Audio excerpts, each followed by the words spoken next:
Good morning. Today is Sunday, June the 25th. It is the fourth Sunday after Pentecost, and our lesson this morning is taken from the Gospel of Matthew, chapter 10, verses 29 through 36. Hear now the word. What is the price of 2 sparrows? 1 copper coin? But not a single sparrow can fall to the ground without your Father knowing it. And the very hairs on your head are all numbered. So don't be afraid. You are more valuable to God than a whole flock of sparrows. Everyone who acknowledges me publicly here on earth, I will also acknowledge before my Father in heaven. But everyone who denies me here on earth, I will also deny before my Father in heaven. Don't imagine that I came to bring peace to the earth. I came not to bring peace, but a sword. I have come to set a man against his father, a daughter against her mother, and a daughter-in-law against her mother-in-law. Your enemies will be right in your own household. Here ends our lesson this morning. Everyone, therefore, who acknowledges me before others, I also will acknowledge before my Father in heaven. But whoever denies me before others, I also will deny before my Father in heaven. Do not think that I have come to bring peace to the earth. I have not come to bring peace, but a sword. I don't remember struggling more with the gospel than I have in the last few weeks. And I don't mean struggling to interpret the truth of the gospel. I mean struggling with that truth in my life, struggling with what that truth reveals about us and our country, struggling with what that truth is asking of us, and struggling with that truth in what I say to you each and every Sunday. I want to be true to the truth, but I also don't want to be inconvenienced and uncomfortable, challenged to change, or risk disapproval and being criticized, personally or even as a preacher. And I suspect you feel the same way as a hearer of the gospel. Don't you sometimes just want an easy, feel-good gospel? I certainly do. And sometimes I want a gospel that affirms our life as it is and leaves us alone. I want a gospel that's easy to preach, easy to hear, and easy to live. None of that, however, is likely to happen today. Jesus has taken his sword and drawn a line in the sand.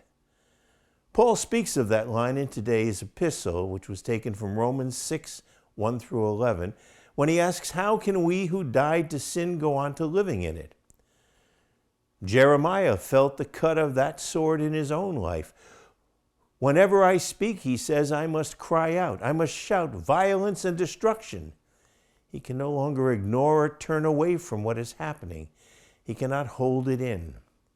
He knows what he must do and where he must stand. Zeal for your house has eaten me up, says the psalmist. He's taken a stand and become a stranger to this own kindred, and alien to his mother's children. And the line now has been drawn. The line Jesus draws is a line between acknowledging him before others and denying him before others. And I'm not talking about whether we read the Bible, go to church, say the creed, or even post Jesus stuff on our social media. No, I'm talking about how we live, what we say and don't say, what we do and don't do, the policies we enact or support, and the ideas behind them. I'm talking about where and with whom we make our stand today. There are, however, other lines in the sand. Jesus isn't the only one who draws lines. Some we have drawn for ourselves, and some have been drawn for us by others. They're not hard to see. Look at the lines that have been drawn about racism, Black Lives Matter, and the place of Confederate monuments in our country. Think about who is and who isn't welcomed in America and why. Lines run through poverty, violence, and injustice, and they run through the lack of equality, education, and health care. There is even a line running through decisions to wear a mask in public and keep social distance. What does that line that Jesus drew have to do with these situations, or even any of these situations where you see lines being drawn? And what do those situations look like when we acknowledge Jesus in them? when we deny him in them. I wouldn't be surprised if right about now some of you feel that I have crossed a line, that I've gone from preaching to meddling, that I have left behind the gospel for politics. I wish it were that easy to avoid the gospel, but it's not. If Jesus can say, "Whoever loves father or mother more than me is not worthy of me," and "whoever loves son or daughter more than me is not worthy of me," might he not also say, "Whoever loves Mr. Trump and the Republican Party more than me is not worthy of me. Whoever loves Mr. Biden and the Democratic Party more than me is not worthy of me. And whoever loves his or her own position, opinion, or agenda more than me isn't worthy of me." You see, the line Jesus draws with his sword intersects every one of the issues I raised and even more. It intersects the lines you and I see being drawn in our country today. It runs through your life and my life. It runs through our country. It runs through our thoughts, words, and deeds. For Jesus, there is only one line that matters. That's why I so struggle with today's gospel. It holds before us a set of values, a way of being, a truth that we either acknowledge or deny. We can't straddle that line, one foot here, the other there. There is no middle ground on which to stand. And we can't gerrymander the line to make our life easier. Jesus' sword cuts through everything. The line he draws runs through every single grain of our sand in our lives. And that line reveals and calls us into a greater priority, a higher authority, a truer identity. Where we stand in relation to that line will determine who we are, the values we hold, and how or even if we love our neighbor. If you want to know where Jesus stands, what he stands for, and with whom he stands, look for the places of brokenness and disease. Look for love, justice, compassion, and peace. Look for people who are hurting, who are marginalized, oppressed, and devalued. That's where we see Jesus drawing a line in the sand and taking a stand. Blessed are you who are poor, you who are hungry now, and you who weep now.